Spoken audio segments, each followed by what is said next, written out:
Assalamualaikum warahmatullahi wabarakatuh.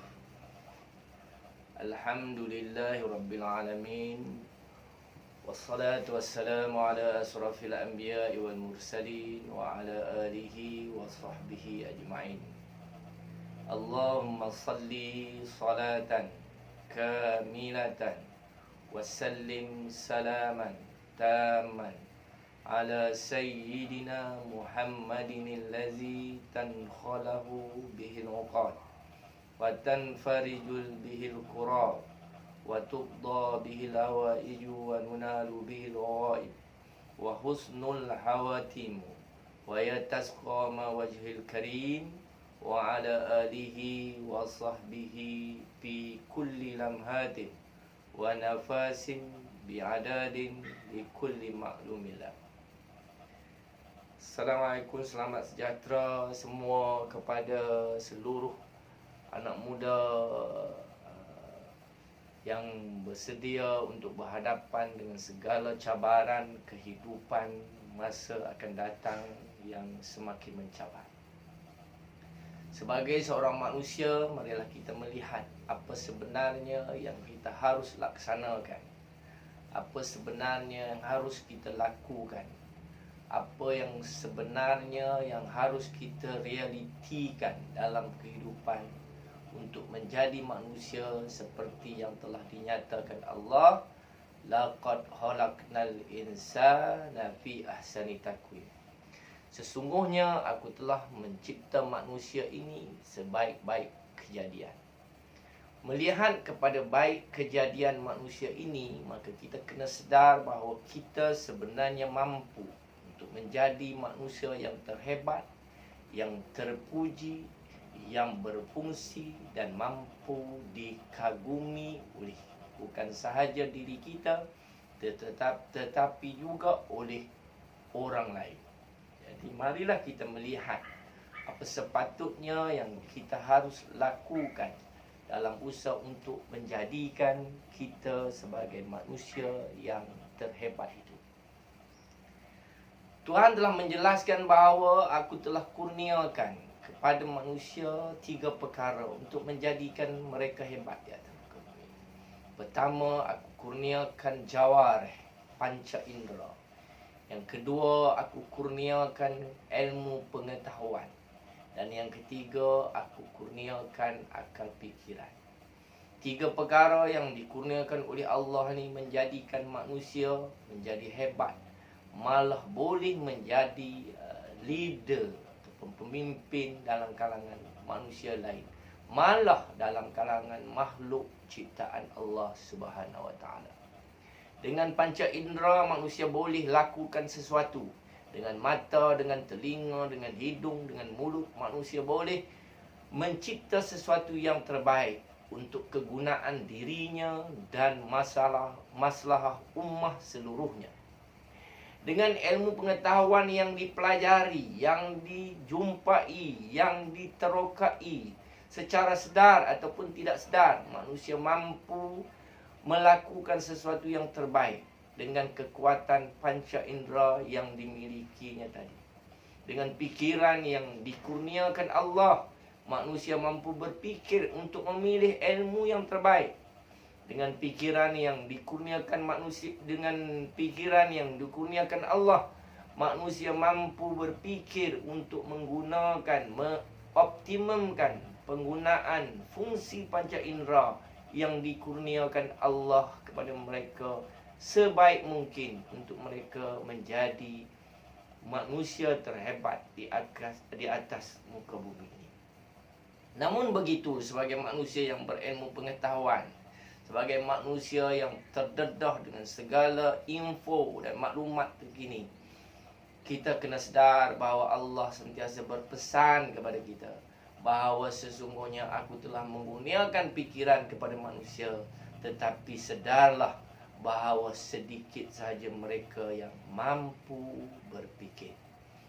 Jadi kita harap kita menjadi manusia yang sedikit itu, yang mampu untuk menggunakan pemikiran secara maksimum, yang mampu untuk menjadikan diri kita manusia terbaik malah mampu untuk mengurus manusia lain.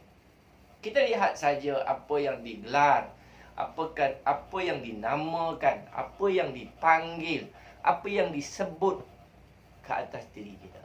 Kita dikenali sebagai insan. Dengan perkataan itu kita mampu untuk melihat satu kehebatan yang wujud dalam diri. Insan terhebat adalah insan yang mempunyai impian yang mencapai awan. Insan terhebat adalah insan yang ingin mencapai sesuatu. Insan yang terhebat adalah insan yang bercita-cita tinggi. Insan yang terhebat adalah insan yang mempunyai perancangan masa depan. Sebab itu insan adalah insan yang mempunyai impian yang paling tinggi. Walaupun kita pernah mendengar kenyataan dulu, pepatah dulu yang menyatakan bahawa angan-angan mak jenin. Tetapi angan-angan mak jenin itu adalah angan-angan yang ada pada diri mereka yang tidak mempunyai keinginan, keupayaan apa yang disebut oleh Allah Subhanahu Wa Taala. Mereka sekadar berangan-angan, bermimpi malam tetapi tidak mampu berusaha untuk melakukannya. Sedangkan Nabi berkata, sedangkan pepatah Arab pernah menyatakan bahawa man jadda wa jadda, siapa yang berusaha dia akan berjaya. Ditambah pula dengan penyataan Allah, kul fa inni qarib ujibu da'watid da'i ila da'ani. Katakanlah kepada hamba-ku Muhammad bahawa sesungguhnya aku ini hampir. Jika mereka inginkan sesuatu, berdoalah, bermunajatlah, bermohonlah, berhajatlah kepada Allah Subhanahu Wa Taala. Sebab tu Tuhan memformulakan kecemerlangan dalam kehidupan di dalam Al-Quran. Terdapat dalam surah Al-Imran yang berbunyi, as-sabirin was-sadiqin wa qanitin wa munfiqin wal mustaghfirina bil ashar. Manusia yang hebat, yang akan berjaya, yang akan cemerlang ialah mereka yang benar-benar bersabar, bersungguh-sungguh, berusaha, berinfak. Dan yang paling penting, mereka sedar bahawa mereka kena bermunajat, wal mustaghfirina bil ashar, bermunajat dan memohon ampun pada waktu sahur, dengan memohon kepada Allah Subhanahu Wa Taala yang kita akan dikurniakan segala apa yang kita hajati oleh Allah. Tambahan pula, pada ketika ini kita berada di bulan yang mulia, di mana Allah menjanjikan kemustajaban doa manusia, terutama ketika pada waktu sahur. Sebab kita dikehendaki untuk sentiasa bermunajat. Yakinlah bahawa usaha kita yang menggambarkan doa kita, ikhtiar kita yang menggambarkan doa kita, kesungguhan kerja kita yang menggambarkan doa kita. Doa bukan sekadar lisan di mulut saja. Doa adalah melalui segala gerak kerja kita. Dan gerak kerja ini pasti akan diperkenankan oleh Allah Subhanahu Wa Taala. Yang kedua, insan ialah mereka yang mempunyai sikap yang positif. Sikap yang positif, yang sentiasa mempercayai kemampuan, kebolehan diri. Mereka merasakan bahawa segalanya mereka mampu untuk melakukan jika mereka melakukannya dengan baik. Mereka tidak perlu meragui rasa rendah diri dengan persekitaran. Sebab tu kita lihat Stephen Covey dalam penyataannya dalam bukunya The 7 Habits of Highly People. Manusia ini dipengaruhi oleh persekitaran 80%. Sebab tu kita sentiasa memastikan diri kita dipengaruhi oleh persekitaran yang positif, supaya kita mempunyai keyakinan yang tinggi untuk mencapai keinginan dan kehendak kita. Yang keduanya tadi saya tertinggal, iaitu nilai. IN, kita harus mempunyai nilai. Insan harus mempunyai nilai diri, nilai yang dapat dicontohi, nilai yang diperakui, nilai yang kalau boleh, biar apabila kita mempamerkan nilai, maka orang akan menyatakan sesuatu, tergerak di hati mereka bahawa that's right, itulah mereka, itulah nilai positif yang tersembunyi, itulah pengakuan, itulah gerak positif yang timbul dalam diri orang lain yang menyebabkan mereka secara tanpa sedar mengakui bahawa kita sebenarnya mempunyai nilai positif yang terpuji dan dikagumi.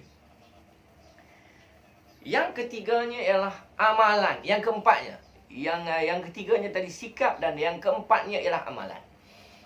Sebagai manusia yang hebat, sebagai insan yang terpuji, yang terunggul, yang mempunyai cita-cita yang terbaik, kita harus mempunyai amalan yang juga terbaik, teratur, sentiasa melakukan amalan-amalan yang positif.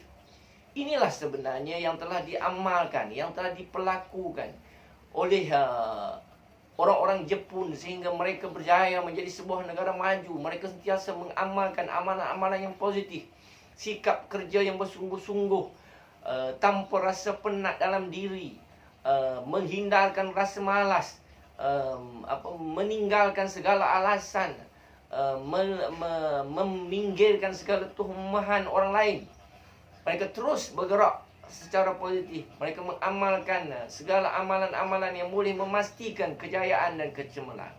Kita lihat bagaimana negara China yang bangun dalam tempoh 10 tahun menjadi sebuah negara yang menguasai industri elektronik, menguasai bidang perniagaan, dan akhirnya barang-barang daripada China, negara China berada di seluruh negara, hingga di dalam bilik tidur kita.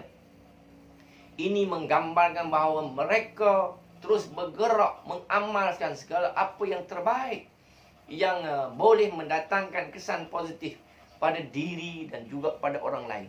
Dan akhirnya kita sendiri merasakan bahawa China adalah sebuah kuasa ekonomi yang terhebat, yang jika tidak mampu berfungsi dengan baik, maka negara-negara lain juga turut tidak dapat berfungsi dalam bidang industri.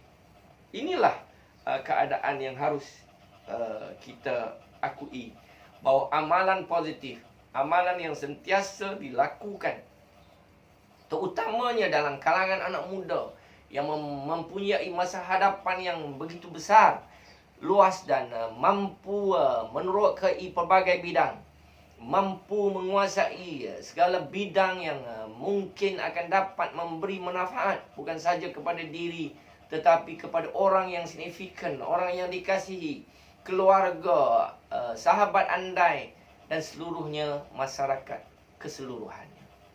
Kita sering diperlekeh, kita sering diberi komen oleh rakan-rakan, sahabat, malah orang yang mungkin dekat dengan kita, dengan kata-kata yang negatif.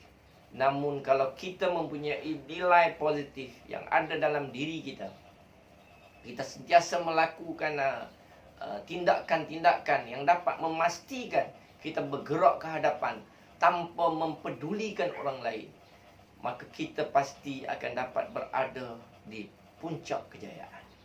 Natijah daripada segalanya itu, maka N yang terakhir yang harus dipastikan berada di dalam diri kita, di dalam segala gerak dan tindakan kita, ialah nawai itu kita, niat kita. Apa niat yang kita sembunyikan dalam hati kita? Apa niat yang kita putuskan? Apa niat yang ingin kita laksanakan? Maka niat kita itu mestilah niat yang bukan sahaja untuk kebaikan diri kita, tetapi niat yang kita buat adalah niat yang juga untuk kepentingan orang lain. yang boleh memberi kesan positif kepada orang lain, dan terutama gerak kerja kita berdasarkan kepada niat yang boleh mendapat keredaan Allah Subhanahu Wa Taala. Dan kita akan dapat memenuhi satu konsep, satu keinginan, satu matlamat yang telah diberitahu Allah. Dan kita sering membaca doa dalam solat kita. Rabbana atina fid dunya hasanah wa fil akhirati hasanah wa qina azabannar.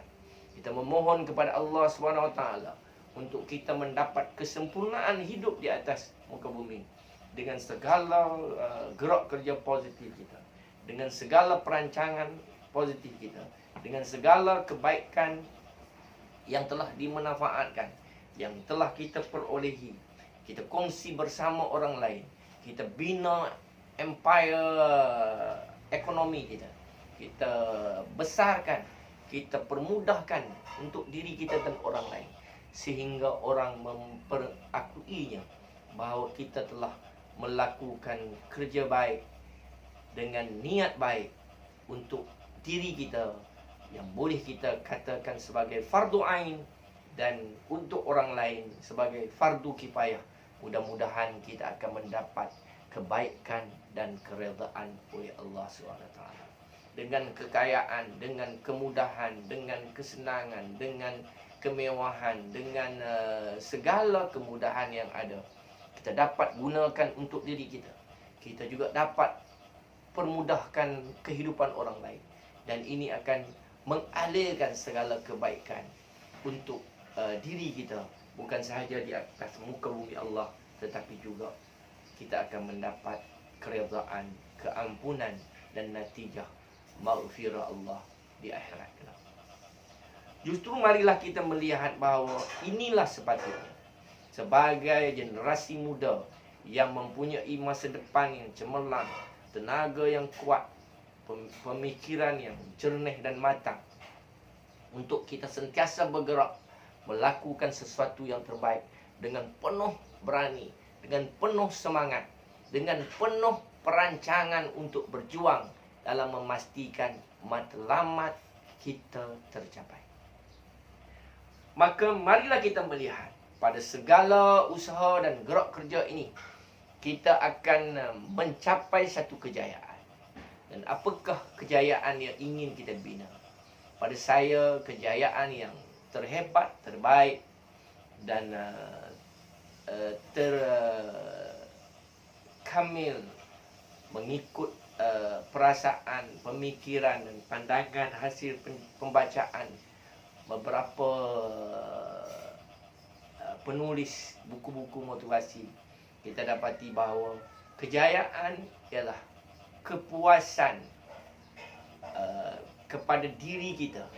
Kita akan memberi nikmat pada diri kita, atau dalam arti kata mudah, diri kita tidak menghina kita, diri kita tidak merasa duka cita dengan diri kita sendiri. Diri kita akan merasa selesa, bertuah, kerana mempunyai kita yang sentiasa berusaha, berikhtiar, bergerak, merancang sesuatu untuk berjaya, dan kita mampu memberi kenikmatan pada diri kita sendiri dari segi makan, pakai, tempat tinggal dan segala kemudahan yang ada. Pendek kata, bukan sahaja nikmat dari segi fizikal, kita juga akan mendapat keselesaan dari segi emosi, di mana kita akan merasa selesa. Orang akan memuji kita, kagum dengan kita, dan ini memberi kepuasan emosi yang cukup baik dalam kehidupan kita sebagai manusia. Yang kedua, kita akan dapat memberi kebahagiaan, kepuasan kepada orang lain, terutama orang yang signifikan dengan kita.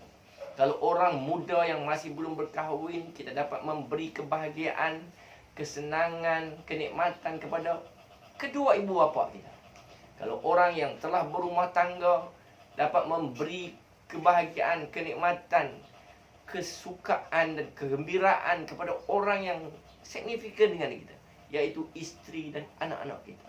Kita dapat menyediakan segalanya dengan baik. Tempat kediaman, keselesaan, keinderaan dan sebagainya. Ini semua telah dinyatakan oleh Rasulullah SAW dalam hadisnya yang berbunyi bahawa kebahagiaan hidup manusia adalah mereka yang dapat menyediakan keinderaan yang terbaik kepada dirinya dan ahli keluarganya. Tempat tinggal yang selesa kepada dirinya dan keluarganya. Dan yang paling hebat lagi ialah dia mampu mengusahakan sumber pendapatan melalui perniagaan yang bukan sahaja mendatangkan keuntungan untuk dirinya, tetapi dia juga mampu menyediakan pekerjaan kepada orang lain. Dan yang ketiganya, marilah kita menjadi manusia yang mampu menjana sesuatu yang hebat, yang mampu menjana sesuatu yang dikagumi, bukan sahaja untuk diri kita, untuk keluarga dan masyarakat kita, tetapi menjadi individu yang menjadi kebanggaan dunia. Hebat kalau kita dikenali oleh dunia. Hebat kalau kita dapat berbakti dan menyumbang sesuatu kepada dunia. Hebat kalau kita sentiasa disebut dan dipuja. Maka dengan itu, marilah kita mencipta kejayaan dengan usaha kuat kita dalam usaha untuk mendapat kejayaan, bukan sahaja untuk diri kita, tetapi untuk orang lain serta menjadi kebanggaan dunia. Kita harap pada usaha kita, pada perancangan kita yang terbaik, pada kesatuan kita, sikap saling membantu di antara satu sama lain. Kerana dengan bantuan satu sama lain, seperti apa yang telah dinyatakan Allah dalam Al-Quran yang berbunyi wa'tasimu bihablillahi jami'an wa la tafarraqu.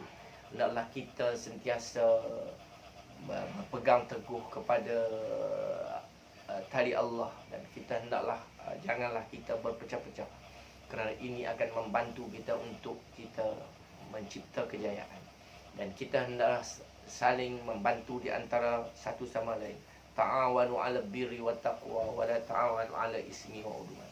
Maka kita hendaklah membantu ke arah kebaikan, menyokong kawan-kawan, menyokong, mengajak, membantu mereka untuk sentiasa bergerak ke hadapan.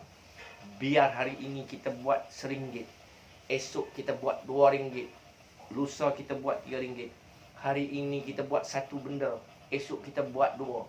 Begitu seterusnya hingga akhirnya kita mungkin agak ideal untuk saya perkatakan bahawa di luar jangkaan kita, kerana di luar ilmu pengetahuan kita, mungkin kita nanti mampu menjadi seorang jutawan yang hebat. Kerana itu adalah di dalam ilmu yang disembunyikan Allah.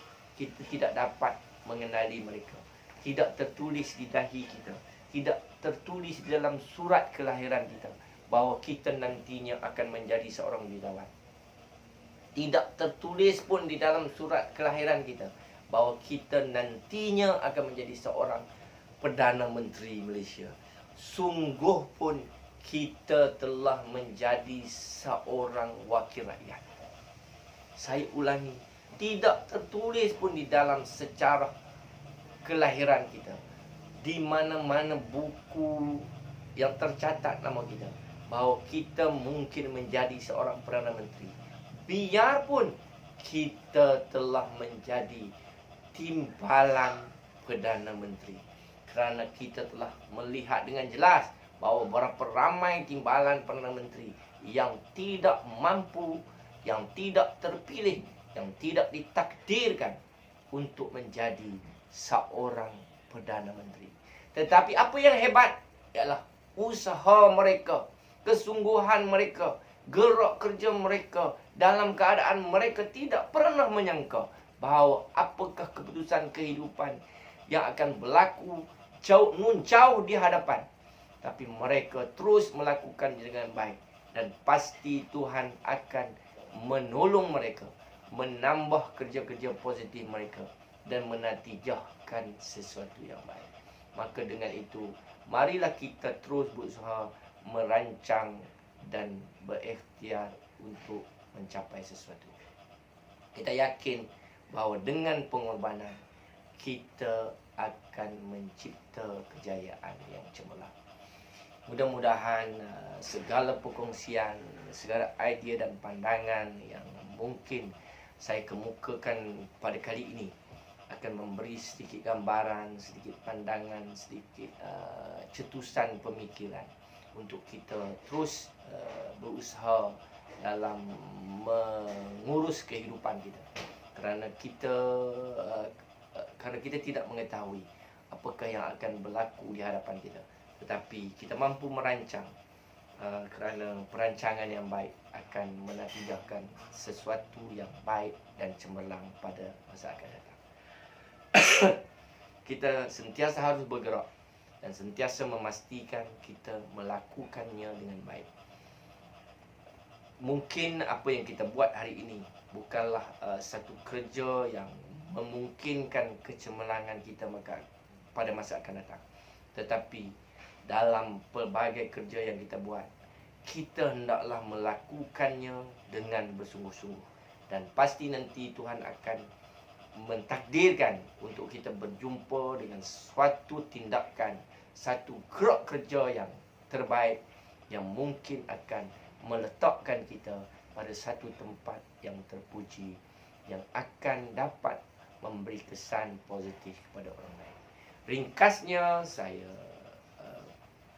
ungkapkan sekali lagi bahawa teruskan bekerja, teruskan berusaha untuk melakukan kerja yang terbaik dalam memastikan kejayaan cemerlang pada masa akan datang. Sekian wabillahi taufiq wa hidayah. Wassalamualaikum warahmatullahi wabarakatuh.